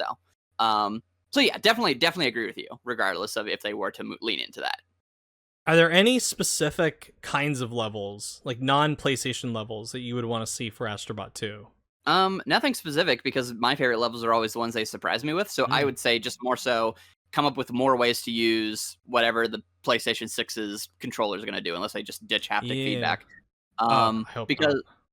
Yeah, because that is, to me, like if I turned that off for that game, it would remove like a lot of its charm. Not like inherently, because like it's got so much charm into it already, but like just feeling every step, feeling every raindrop, feeling like just whatever it is, like it is genuinely engaging. Like it, you know, you can't remove that from it. So absolutely, just more things that lean into whatever fun, creative things you can do, just feeling the game. I wrote down a couple level ideas, and again, please feel free to steal these, Team Asobi. One of them is their own idea, which is that I would actually really like to see that bird level that they cut from the game, where you're using the monkey and you're climbing from these like big birds that are holding boxes, and Astrobot has to climb and jump and move from one box to another while flying midair. That level, from the pictures that they showed of it, I thought looked really cool. And even though the monkey is not my favorite power up, I was actually I was surprised they only used the monkey very rarely in the main game, not including the challenge levels or the speedrun level. Probably because he's kind of exhausting. Yeah, if you lose a lot. Yeah, but I just seeing that level, I maybe just the idea they cut it for a reason, for variety purposes, which I understand, but that level, I don't know, there's just something about Astrobot climbing midair while riding on these eagle looking birds I thought looked sick. Like I'd like, that looks so cool, I want to do that. So I hope maybe they could repurpose that idea for Astrobot 2, but I don't know. I would actually love to see all of the levels that they cut. I just, in a general sense, not even necessarily integrate them into Astrobot 2. Just, I would love to see what else they cut, because they only showed just a little bit of that level. I want to see more if they ever did a behind the scenes thing. But some of the levels that I wrote down are, and I just wrote like whatever came into my head. I only have one PlayStation themed one, and this would be a race with Sweet Tooth, like Twisted Metal. That would be funny as hell, to get in that ice cream truck and race alongside Sweet Tooth. Turn it into something like Crash 3, where you're doing the racing in that. Something like that, I think, would be fun. Yeah. Or sorry, when you're done, I have an idea. Go ahead. Yeah, so this is the one negative of this game that makes no sense to me. I don't think there's an excuse, which is, why can I not turn Astrobot into literally any Astrobot character that is in this game? Why is that not a costume for every single one who's in here? Like, besides like the Anthro ones, obviously. Like, so for the next game, I should absolutely be able to dress as Cloud and Sephiroth, and like, I don't get their sword or whatever. But I just don't think there's any reason that I shouldn't be able to turn into literally every single Astrobot that's in this game. I don't understand. I was thinking that too, and they need to add a new game plus mode, because that'd be good. One thing that I did for this playthrough was try to coordinate the costumes with certain worlds.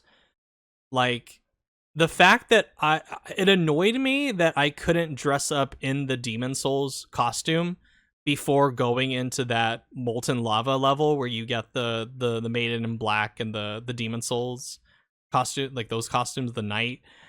But I think a new game plus mode is warranted, and I do agree with you, because I was looking through the costumes in this recent playthrough and I was just like, fuck, I really want to dress up as somebody else. Like, give me I don't know why the Aloy, especially like the Aloy costume, is not there as a permanent add-on.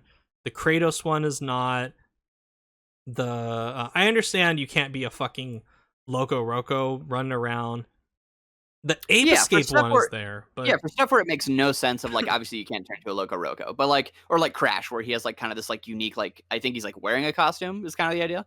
Even then, you should probably be able to work around that. But like, when it's something just as simple as like, it's Cloud, he has Cloud's hair and Cloud's outfit. Sure, you can't have the Buster Sword, that's fine. Right. But like, why can't I just wear that? Why? Like, literally, like, I want to know the coding reason, because it can't be that it's the PlayStation 5. There's no excuse.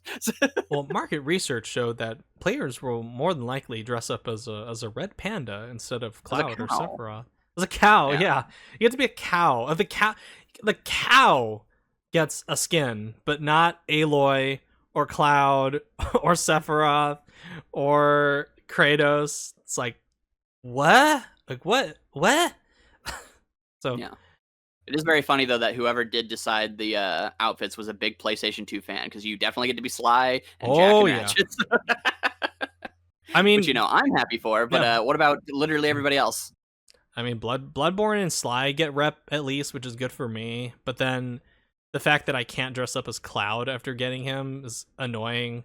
Yeah, I get Cat, which is like the greatest thing ever. So thank you. But I'm trying to think what other obvious ones they missed out on. Like, I know they're not going to put a fucking Jaster costume in the game just for me, but I'm trying to think what else. The funny thing is, they did put a Jaster costume in the game for you, because there's a Jaster Astro Bot. Just let me use the model. Yeah. It's in the game. Maybe people can mod those in if this thing ever comes to PC. Oh, if it Which came to PC, they would do it in a heartbeat. There's Oh, no yeah. question. So I have 4 more levels I wrote down, which they're nothing like really super well thought out. They're just ideas. So I have a paint level, and you get a paint gun power, and that would be inspired by. Have you ever played the Unfinished Swan? I've not. Okay, so Unfinished Swan, it's a game where you're running around in this blank white canvas, and you use this ink power to figure out where you're going in the world, where you like color the environment with ink so you can figure out what's around you. I would do something like that, maybe because like when people think of paint level, they think of something like Mario Paint. I'm more thinking of Unfinished Swan. Do something like that. Give him the big Gatling gun thing that they sometimes give him, where he shoots those little like blue pellets at people.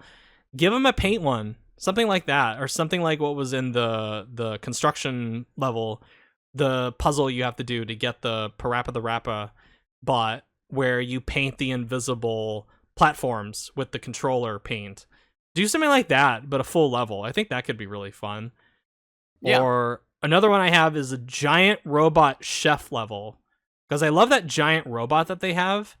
So I would want him to wear a big chef's hat, and then little Astrobot helps him make food. That's an idea that I wonder if somebody tried that and it just didn't really work because they already had other giant robot levels. But I just imagine something like the food palace area in Super Mario Odyssey, but something like that. But it's that giant robot and he has the chef hat on, and you just take, I don't know, you throw some like French cooking music in there, like what they have in the bistro in KH3. Do something like that. Help him like cut up vegetables, or I don't know. This is that image of Astrobot helping the big robot make a meal. Sounds very appealing to me. And then another idea I have is Western themed runaway train level. Because I know we have, because I'm trying to think of what other kind of setting from Disneyland they didn't quite put in Astrobot. Because you have multiple like pirate-ish themed levels. You have multiple haunted mansion levels or haunted area levels.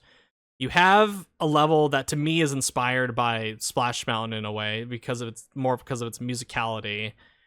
Then you have something that reminds me a lot of Main Street, the vibe of that. Then you have something that reminds me a lot of Indiana Jones with the Uncharted level. So one of the things they don't hit is more like a Western themed area. And the thing that I go for is I think a Big Thunder Mountain Railroad at Disneyland. So do something like that. Get the vibe of that, where you're on this runaway train through this Western environment. Don't make it challenging like with some of the Sackboy Big Adventure. That's another character you can't fucking play as, and the costume you can't get in Astrobot, a Sackboy costume. That's ridiculous. You can't get that. But yeah. Do something like that, because there is a really fun runaway train level in Sackboy A Big Adventure. And then the final one that I have is, because I was thinking of Puppeteer also when I wrote this down, musical puppet theater show level. Something like that, where it's, I don't know how you do this. I don't know if you just make it like Puppeteer, make it the Puppeteer level of the game. I don't know, but that could be something pretty fun. Because I just imagine Astrobot in this 2D environment, a 2.5D environment, where he has to navigate something like Paper Mario, where you have to fight origamis that come out in like a very 2D look to it, and you have to fight them like that, and find hidden collectibles like that, where it plays with perception. So I think that could be fun. But Team Asobi, steal all of those ideas. I don't care. I don't want credit. Just make Astrobot 2 just as great as Astrobot 1, please. That's just all I'm asking for. So absolutely. But that's all I have as far as the Astrobot Aftermath. I guess that's what I'll call this, the Astrobot Aftermath. So Well, I think we covered everything. Yeah. So keeping good thoughts. I'm crossing my fingers that they treat this franchise correctly and don't turn it into the Cat in the Hat from Sony Pictures Animation. Please give it love and respect. It deserves it. Closing thoughts for you, Ian, before we end this. Astro Bot is awesome. It's basically stayed in my head rent free since it came out. Just being like every now and then I'd be like, oh, I want to play a little bit of Astro Bot, and obviously it's been getting consistent updates that have been fun. And every time a new update happens, I'm like, well, I have to stop everything and play Astro Bot because funny enough, as much as obviously the only thing I talk to you on here is games, I'm not really a gamer.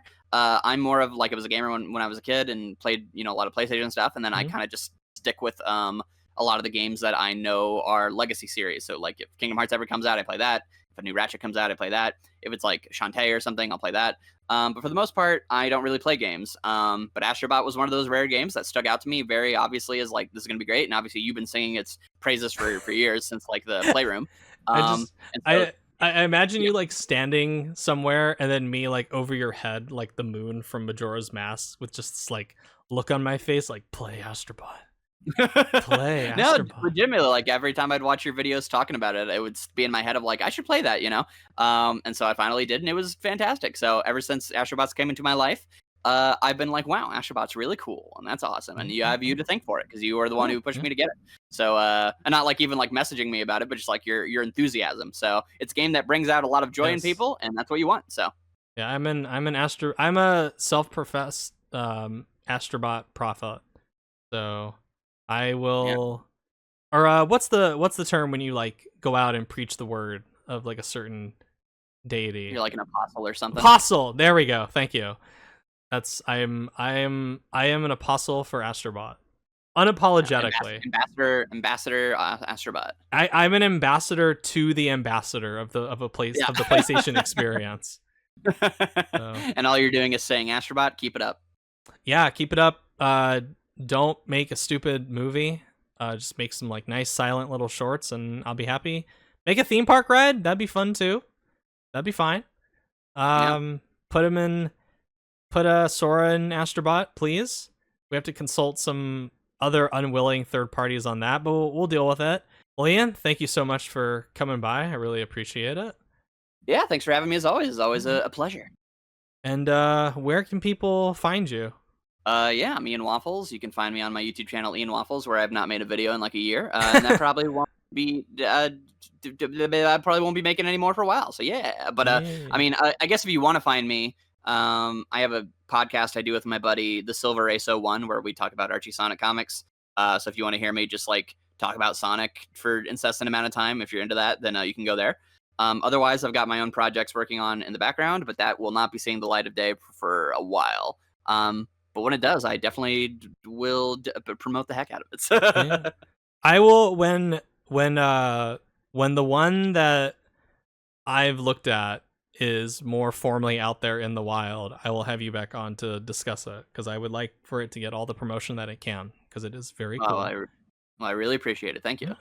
So thank you thank you to everyone who came by to watch. Thank you, Ian, as always, and we'll catch y'all later. Bye. Bye.